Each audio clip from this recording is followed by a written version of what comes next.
PS5 gonna have 30 teraflops, Xbox. Wait, boy, what you just say? Give me that arm. That's the stupidest thing I've ever heard in my life, son. God, stop. Seriously, stop talking about this stuff.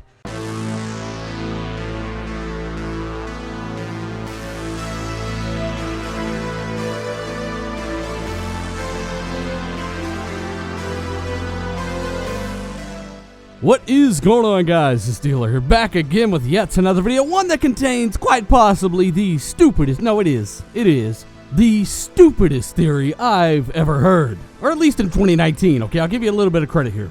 So, we've got a website, and I'm sorry, it's hard to refrain from insults or at least jokes. We gotta make jokes. We gotta make light out of a bad situation. What I'm trying to say, fellas, is this is gonna be a very interesting video. Also, I know there's gonna be questions. This is Resident Evil 7 on the Xbox One X. Looks absolutely phenomenal. We gotta get in the Resident Evil mood with RE2 right around the corner. There are also some kind of squeamish scenes in this footage, so just a fair warning for none of you, probably. So, today we're talking about this site, PlayStationing,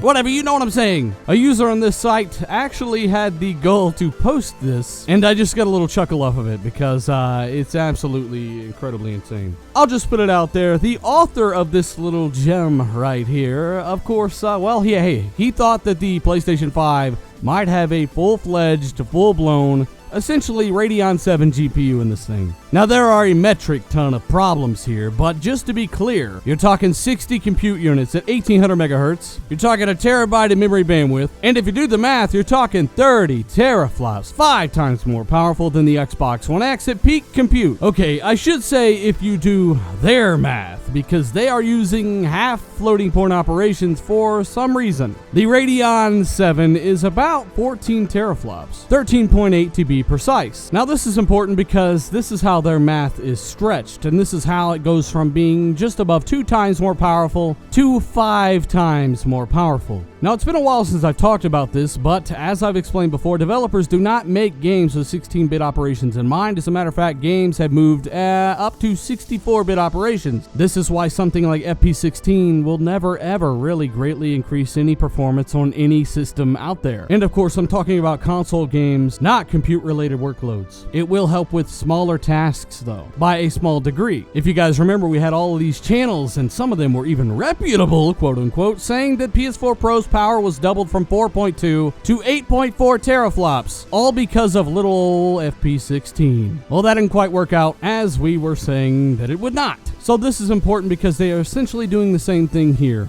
This is how they are getting the 5 times more powerful. Now don't get me wrong, the PlayStation 5, the Xbox 2, whatever you want to call it, especially the codename Xbox Anaconda, they're going to be monsters for self-contained boxes. But it's important for people, especially those in the thread involving this article, to understand that the Radeon 7 will eat 300 watts by itself, or at least it gets close under max load. The entirety of something like the Xbox One X, including every single component inside that box, uses a 245 watt power supply. There's not nearly enough power here. Secondly, consoles will always use APUs going forward. That's definitely what I consider to be a reasonable opinion. Cost, heat management, power consumption, convenience, and we've already seen that 6 teraflops on an APU, when used in something like a console, does rival 6 teraflops on a PC. We are talking strictly GPU performance here. We've seen the Xbox One X hold 4K resolutions where the desktop class GPUs could not. Both cards suffer at 4K, not being able to make the 30 FPS minimum at ultra settings, at my preferred optimized settings, nor at Xbox One X settings. Instead, these cards allow you to approximate a better than PS4 Pro experience by locking the game to 30 FPS and playing at 1620p at optimized, ultra, or Xbox One X settings. And of course, I will link Digital Foundry's channel down below. Nothing's universal, but consoles have key advantages like custom architecture. For instance, the X has the memory bandwidth of a GTX 1080, still what is a very capable card, with more mid-range GPU power in terms of the GPU lineup, with of course a pretty weak CPU. All told, it's still the fastest console to ever exist. But counting on a full-on Radeon 7 to come to a console, well, don't count on it. And especially don't count on that 1 terabyte of memory bandwidth, 1000 gigabytes per second that Radeon 7 is getting thanks to its 16 gigs of HBM2. So no, PlayStation 5 is not 5 times times more powerful than the Xbox One X. It definitely will not be, and of course when doing the math correctly, for modern AAA games, it may be about twice as powerful. It may be 10 to 12 teraflops. I feel like that's the absolute ceiling, not only for these price ranges that Sony and Microsoft are actually trying to hit, and of course for AMD's APU technology itself. In 2020, you're going to do a lot of custom work to get something like 14 teraflops out of an APU. And it is possible through that custom work to increase APU performance. Again, look at the Xbox One X's APU. You cannot buy that on the desktop side of things. Microsoft developed that custom piece of silicon for their console. As we've talked about before, Microsoft are aiming for the low and the high end. The Lockhart is aimed to be around similar performance to the X with a better CPU, while the codename Xbox Anaconda is looking to reach for the sky, potentially being 12 teraflops or more. This obviously demands a higher price point as well. It is a premium console from day one. They are targeting all segments here. PS5, according to my knowledge, has one SKU that will actually come in between the base Xbox 2 and the higher up premium Xbox Anaconda. But hey, you never know, they may surprise us. I cannot wait to see what kind of tech both of these systems are packing. Surely a bunch of really cool stuff going on there.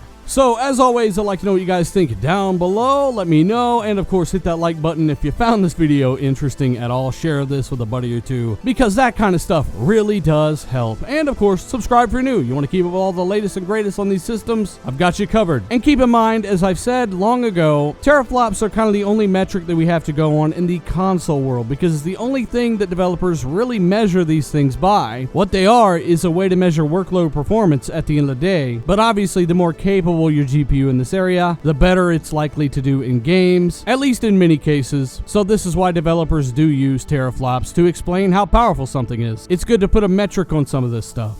So once more, let me know what you guys think. Hope to see you in the comments. I'm Dealer. I'm out.